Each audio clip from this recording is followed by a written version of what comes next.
When I was a junior in college, from the back row of a darkened auditorium, I listened to the CEO of a clean energy developer describe an amazing new technology that could produce a lot of clean electricity and reduce a lot of emissions. It was a project called Cape Wind, an audacious plan to drive 130 massive offshore turbines to the coast of Cape Cod, Massachusetts, supplying enough clean electricity to supply more than 300,000 homes and eliminate the need for a mid-sized emitting power plant. It was one of those moments that inspired me to a career in clean energy and climate policy. Now, in the 20 years since that night, we could have built literally thousands of those turbines up and down the U.S. East Coast. But instead, we have built literally 6 total turbines in the U.S. East Coast. Now, that's because a combination of wealthy coastal landowners, both liberals and conservatives, don't like those turbines spoiling the views from their sunset cocktail parties. Who knew they could agree on anything? Now, Cape Wind had broad public support. More than 80% of Massachusetts residents were in favor, probably because they realized that siting the turbines 12 miles offshore makes them barely even visible to the naked eye. But the project was stymied, using regulations designed by environmentalists to protect the environment, instead used by a wealthy few to protect their views. Tragically, Cape Wind is far from unique. Regulations and lawsuits have been used to slow down or stop hundreds of clean energy projects in this country, from renewables like geothermal to solar to hydro to new nuclear plants to pipelines carrying captured carbon dioxide to new transmission lines. Many of those projects have been killed. Many others are still stuck in permitting purgatory.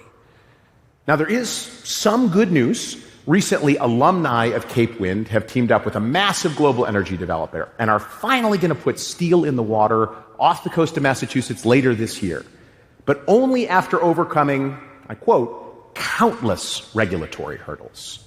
To take a step back, we have many of the technologies, the engineers, even the policies to drive down global emissions and solve the climate challenge. But what keeps me up at night is that government red tape, combined with NIMBY, that's not in my backyard, opposition, will get in the way. Now, like literally right now, government needs to get out of the way and let the private sector build clean energy.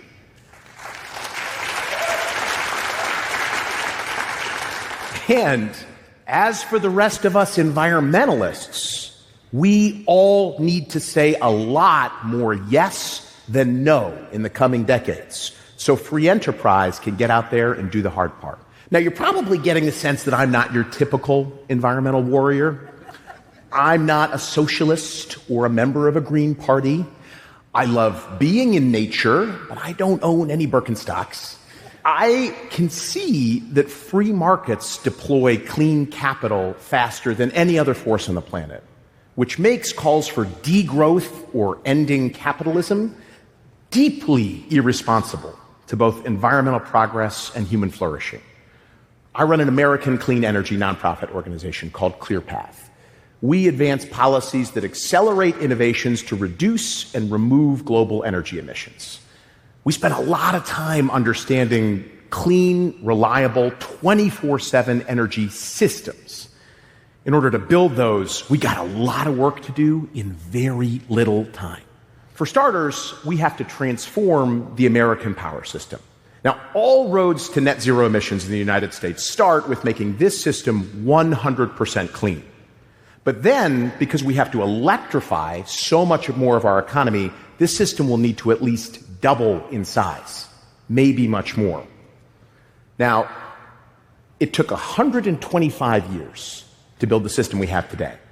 And if you're like me, targeting 2050 for net zero means we have to accomplish that in the next 27 years. That translates to 10,000 new clean energy projects just in the U.S., just this decade. And every single one of those projects starts with a permit to build. Now, tragically, in the U.S., since the 1970s, well-intentioned policymakers and environmental leaders have designed a world-class apparatus for getting in the way. Let me give you an example. NEPA, which I promise is the only boring legal acronym I will use today, stands for the National Environmental Policy Act. NEPA was passed in the 1970s with the intention to get developers to understand the environmental impact of their projects and to show that they had considered lower impact alternatives. Makes a lot of sense. But NEPA was passed before the modern Clean Air, Clean Water, or Endangered Species Acts. And crucially, NEPA gives outside stakeholders the right to sue over government regulatory decisions. And now, wealthy outside stakeholders use NEPA suits to slow down and kill clean energy. Regionally, things are also in gridlock. Did you all know that here in Detroit, this beautiful electricity system is managed by a massive supergrid that procures electricity from independent generators all over the Midwest and moves that electricity to factories and cities and homes through a power market? Sounds great, right? The problem is the line to connect a new clean energy plant into that power market now extends to almost 4 years nationwide. And at the state and local level, elected officials are also putting up walls to specific kinds of clean energy. In the U.S., 12 states still have some kind of a moratoria on new nuclear energy, for example. Now, I will let somebody else do the talk on the amazing benefits of nuclear energy, but suffice it to say that putting 24/7 clean, reliable energy off limits doesn't make a lot of sense.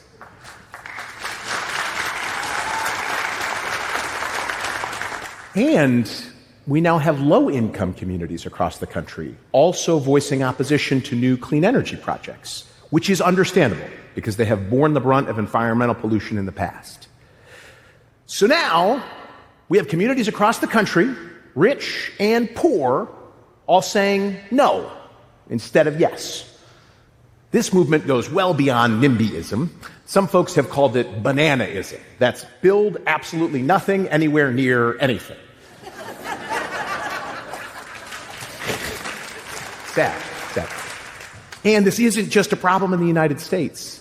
In Germany, there's been opposition to new offshore wind, even as they're shutting down their nuclear fleet for ideological reasons, and you're getting a sense of how I feel about that. There's also been opposition to new wind in Norway, while Australia has banned new nuclear, even as they've said they wouldn't shut down new coal. The list goes on around the world. Now, I have just painted a pretty gloomy picture, and most folks who know me know that I am a sunny optimist. So here's the part where we get to begin anew, with the end in mind. It starts by realizing there is a very important role for balanced environmental regulation. Here in the U.S., we all benefit from the Clean Water Act, passed at a time when our heavily polluted Cuyahoga River literally caught on fire. But the solution to our permitting emergency begins with all of us environmentalists. We all need to support new build and retrofit clean energy projects of all kinds, regardless of whether they're things we've been specifically for in the past. Carbon dioxide pipelines aren't so bad to look at, especially compared to the impacts of climate change that they're meant to mitigate. And this seems trivial, but developers need to do their part to make their projects more visually appealing. Just look at the way these advanced nuclear developers have reimagined their designs to incorporate nature and welcome in the local community. We all need to elect local officials that support new build clean energy and reject regulations that get in the way. At the regional level, we need to encourage those supergrid operators to modernize their processes. They could review applications systematically in clusters rather than one at a time. Doing that could save 2 years from the average project timeline. And making that change could rapidly bring a terawatt of new energy generation into the U.S. system, the vast majority of it clean. That would go a long way towards that doubling of the grid, all clean. Lastly, we need to encourage our federal policymakers, Congress and the administration, to reform the rules that govern our national environmental laws.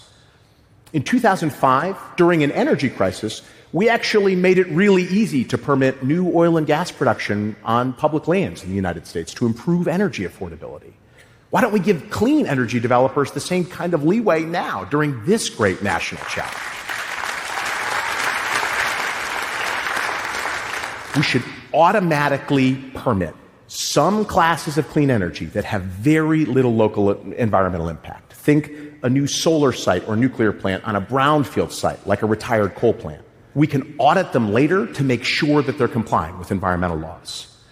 And for those projects that do have significant environmental impact, let's make sure that their reviews are done in a year or less, that the lawsuits are brought in 3 months or less, and that we adjudicate those suits in 6 months or less. Doing that alone could shave 5 to 10 years off of project timelines nationwide. Other countries serious about building clean have already started to make some of these reforms. Spain, for example, has eliminated those upfront environmental statements for some classes of clean energy, and they saw projected installations increase 20% in a matter of months. To put it simply, if we're serious about getting to net zero anytime soon and solving the climate challenge, let's get to yes. Green light, approved. Yes, in my backyard. Tens of thousands of times all over the world. Let's get building. Thank you.